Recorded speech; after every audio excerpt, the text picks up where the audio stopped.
Hello friends, welcome to my channel doctor medicine healing. Friends, आज मैं बात करूंगा थायराइड के बारे में। ये थायराइड होता क्या है, उससे क्या क्या कॉम्प्लिकेशन हो सकता है, उससे क्या क्या डिजीज़ हो सकता है और इसका क्या ट्रीटमेंट हो सकता है। दोस्तों, आपको मेरे चैनल में जो भी जानकारी दिया जाता है वो 100% जेन्युइन होता है एंड ऑथेंटिक होता है।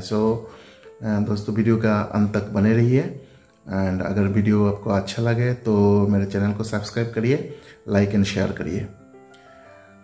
फ्रेंड्स, ये जो थायराइड होता है ये ग्लैंड होता है।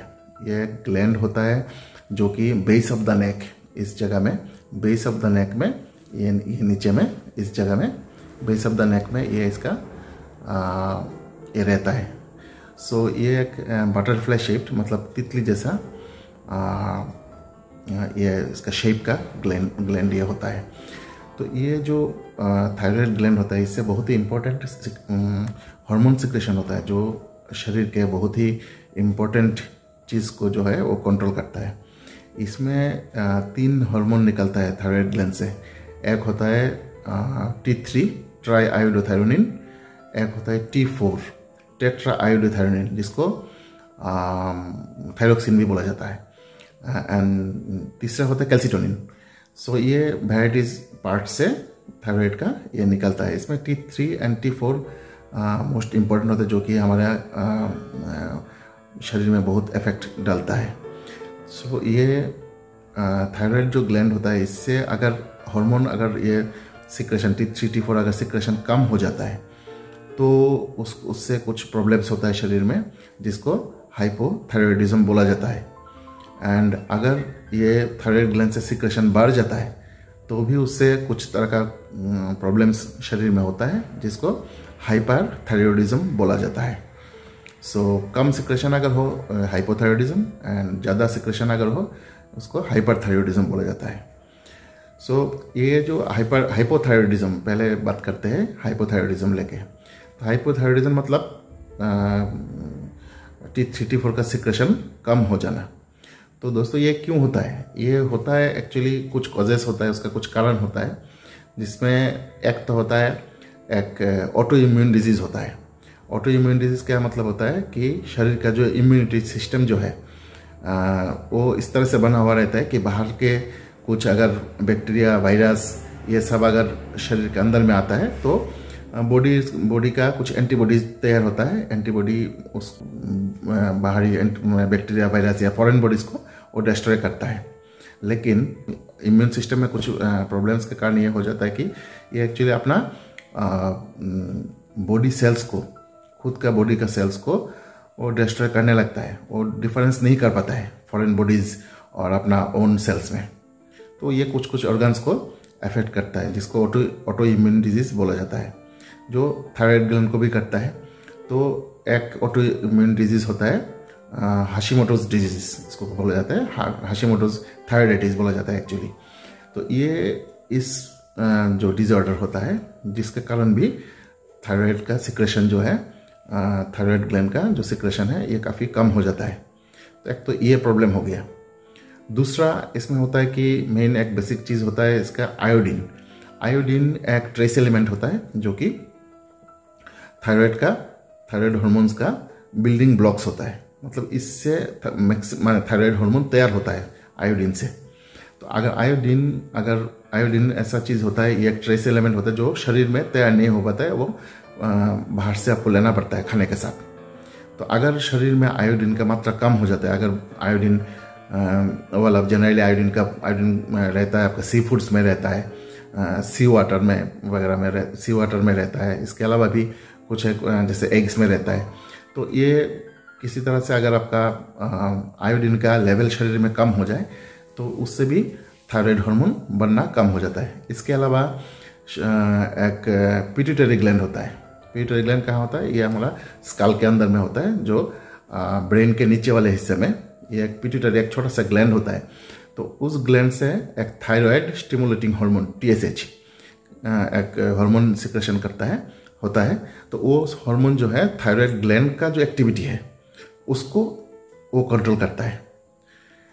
TSH जो हार्मोन है उसका अगर सिक्रेशन अगर बढ़ जाए, अगर पिट्यूटरी ग्लैंड में कोई प्रॉब्लम हो जाए, जैसे पिट्यूटरी एडिनोमा वगैरह होता है, नॉन कैंसरस होता है एक्चुअली, ये ट्यूमर टाइप का होता है। सो ये नॉन कैंसरस ट्यूमर अगर होता है तो इससे कभी कभी पिट्यूटरी ग्लैंड का सिक्रेशन बढ़ जाता है, कभी कभी कम भी हो सकता है। तो अगर बढ़ जाता है पिट्यूटरी ग्लैंड से जो TSH थायराइड स्टिमुलेटिंग हार्मोन अगर सिक्रेशन बढ़ जाता है तो फिर इससे भी थायराइड का सिक्रेशन कम हो सकता है। तो ये तो हो गया एक कारण। तीसरा कुछ मेडिसिन जैसे हो सकता है, जैसे कुछ साइकेट्रिक डिसऑर्डर में जो लिथियम वगैरह यूज़ किया जाता है, उस मेडिसिन से भी थायराइड सिक्रेशन कम हो जाता है। इसके अलावा थायराइडाइटिस, थायराइड में अगर कोई तरह का भी आपको थायराइड में कोई इन्फेक्शन हो जाए, थायराइड ग्लैंड में कोई इन्फेक्शन हो जाए, इससे भी थायराइड सिक्रेशन कम हो सकता है। जनरली ये सारी चीज़ होता है। तो मेनली उसमें हाशिमोटोस डिजीज जो ऑटोइम्यून डिजीज होता है वो होता है, और इसमें अगर शरीर में आयोडीन का लेवल कम हो जाता है, जिससे यही सब चीज़ से, और पिट्यूटरी ग्लैंड से अगर thyroid TSH secretion, thyroid stimulating hormone secretion बढ़ जाए, तो ये 3-4 कॉज मेन होता है ये थायराइड लेवल कम होने का। तो ये होता है। तो इसमें क्या क्या सिम्टम होता है, पहले हमको देखना होगा कि इसमें होता क्या है, कैसे पता चले आपको कि आपको थायराइड कम मतलब में सिक्रेशन हो रहा है। तो इसमें जनरली जो कुछ सिम्टम्स होता है वो है टायर्डनेस मतलब शरीर में थकान होना, हार्ट रेट जो है हमारा, जो हार्ट का जो रेट होता है चलने का, वो हार्ट रेट कम हो जाना, और ये एक बहुत बड़ा सिम्टम होता है। क्योंकि ये जो थायराइड हार्मोन जो है ये मेटाबॉलिज्म को जो है हमारा शरीर का मेटाबॉलिज्म मतलब क्या होता है कि शरीर का जो फूड है, हम लोग जो फूड इनटेक करते हैं, तो फूड से अल्टीमेटली एनर्जी बनता है, शरीर में ATP बन जाता है, एनर्जी बनता है। तो ये जो बनने का जो प्रोसेस है फूड से एनर्जी बनने का, उसको मेटाबॉलिज्म बोला जाता है। तो मेटाबॉलिज्म को ये थायराइड हार्मोन जो है T24 ये कंट्रोल करता है। ये बहुत इंपॉर्टेंट चीज़ है। तो अगर थायराइड हार्मोन कम हो जाता है तो मेटाबॉलिज्म वीक हो जाता है, बॉडी, इसके अलावा बॉडी टेम्परेचर को भी कंट्रोल करता है थायराइड हार्मोन, हार्ट रेट को कंट्रोल करता है, ये सारी चीज़ें। तो अगर सिक्रेशन इसका कम हो जाता है हाइपोथायराइडिज्म का केसेस में, आपको ये आपका कुछ सिम्टम होता है, जैसे वो आपको पता चलता है। तो वो क्या होता है, जैसे टायर्डनेस आपको लगेगा, आपका मसल एक हो सकता है, मसल में पेन हो सकता है, आपको मेंटली आपको डिप्रेशन वगैरह फील हो सकता है, आदमी जो है इनएक्टिव हो जाता है, और ड्राई स्किन होता है, क्वार्सनेस होता है, उसका वॉल्यूम में जो बात करने का जो आवाज़ है उसमें भी क्वार्सनेस आ सकता है। इसके अलावा वेट गेन हो सकता है, वजन बढ़ सकता है, क्योंकि इनएक्टिविटी होता है और मेटाबॉलिज्म कम हो जाता है। तो इसलिए इसमें वेट गेन जो है, वेट गेन बहुत जल्दी हो जाता है। तो ये सारी चीज़, ये इसका सिम्टम्स होता है। और कुछ अच्छा ना लगना, भूल जाना, याददाश्त कम हो जाना, ये सारी चीज़ होता है। और बच्चों में अगर ये चीज़ हो जाए, क्योंकि बहुत बच्चे जो है होता है उसमें इनएक्टिव थायराइड ग्लैंड लेकर पैदा होता है, या आपको जो थायराइड किसी बच्चे में होता ही नहीं है, तो उसमें भी यही चीज़ होता है, मेंटल रिटार्डेशन होता है। मतलब बच्चे को मानसिक जो इसका जो विकास होना वो नहीं हो पाता है, और बच्चे को वजन होना, ज़्यादा वजन हो जाना, उसको ग्रोथ कम होना, और इसका टीथ जो है, जो परमानेंट टीथ होता है, परमानेंट टीथ समय पे ना आना, बहुत लेट होना, और टीथ अपने जगह पे ना आना, इधर उधर हो जाना। तो ये सारी चीज़ इसका हाइपोथायराइडिज्म का कॉम्प्लिकेशन होता है। तो फ्रेंड्स, इसमें देखा जाएगा कि अब डायग्नोसिस क्या हो सकता है, कैसे डॉक्टर कैसे पता करेंगे आपको कि ये हाइपोथायराइडिज्म है। तो जनरली ये ब्लड टेस्ट किया जाता है। तो ब्लड टेस्ट एक्चुअली 3 हार्मोन के लिए किया जाता है। एक तो आपका ब्लड टेस्ट होता है जो कि TSH है। TSH का जो पिट्यूटरी ग्लैंड से जो थायराइड स्टिमुलेटिंग हार्मोन होता है उसका लेवल चेक किया जाता है, और T3 एंड T4 का। ये तीनों का लेवल चेक किया जाता है। तो अगर ब्लड के अंदर में TSH का लेवल ज़्यादा है और T3 एंड T4 का लेवल कम है तो आपको हाइपोथायरॉयडिज्म है, ये डॉक्टर आपको डायग्नोस करेंगे। तो उसके लिए ट्रीटमेंट क्या होता है? ट्रीटमेंट इसमें मेडिसिन होता है।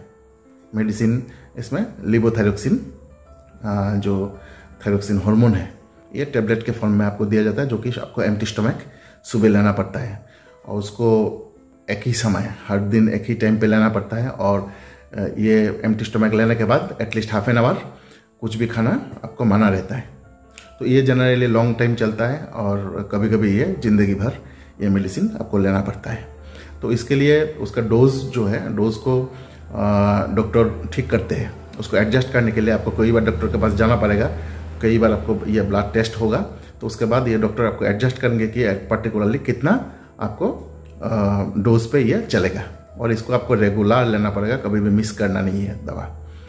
तो इससे आपको कंट्रोल रहेगा और इसका सिम्टम ठीक हो जाएगा। दूसरा तरीका का जो प्रॉब्लम्स होता है वो है हाइपरथायरॉयडिज्म। हाइपरथायरॉयडिज्म मतलब अगर किसी कारण से हार्मोन का सिक्रेशन बढ़ जाए तो इससे इसको हाइपरथायरॉयडिज्म बोला जाता है। तो इसका भी कुछ कॉजेस होता है, कुछ कारण होता है। इसमें भी ऑटो इम्यून डिजीज होता है। ऑटो इम्यून डिजीज से, जैसे हाशिमोटोस डिजीज से सिक्रेशन कम हो जाता है, तो जो बढ़ जाता है उस डिजीज को बोला जाता है ग्रेव्स डिजीज। ओके, उसको ग्रेव्स डिजीज बोला जाता है, जिससे आपको थायराइड से सिक्रेशन काफ़ी बढ़ जाता है। तो इसके अलावा जो है, अगर थायराइड ग्लैंड में कोई लम्स हो गया, उसमें कोई जो है मास उसमें बढ़ गया, जिसके कारण जो है आपको गले में भी स्वेलिंग वगैरह आ जाता है, जिसको गोइटर बोला जाता है। इसके कारण इसका सिक्रेशन उसको बढ़ने लगता है। इसके अलावा पिट्यूटरी एडिनोमा होता है। पिट्यूटरी ग्लैंड का जो मैं पहले भी बता दिया कि पिट्यूटरी ग्लैंड में एक नॉन कैंसरस ट्यूमर होता है, पिट्यूटरी एडिनोमा बोला जाता है, जिसके इससे आपका TSH का सिक्रेशन कम हो सकता है। TSH का सिक्रेशन अगर लेवल जो है लेवल कम जो अगर हो जाता है तो थायराइड का सिक्रेशन बढ़ सकता है, क्योंकि पिट्यूटरी जो TSH जो है ये T3 T4 का सिक्रेशन को कंट्रोल करते हैं। तो ये एक चीज़ हो गया। फिर आपको थायराइड में कोई इन्फेक्शन का कारण ये हो सकता है, या थायराइड का कोई कैंसर वगैरह हो गया हो, जिसके कारण भी ये सिक्रेशन बहुत बढ़ जाता है। तो ये हो गया इसका कॉजेस।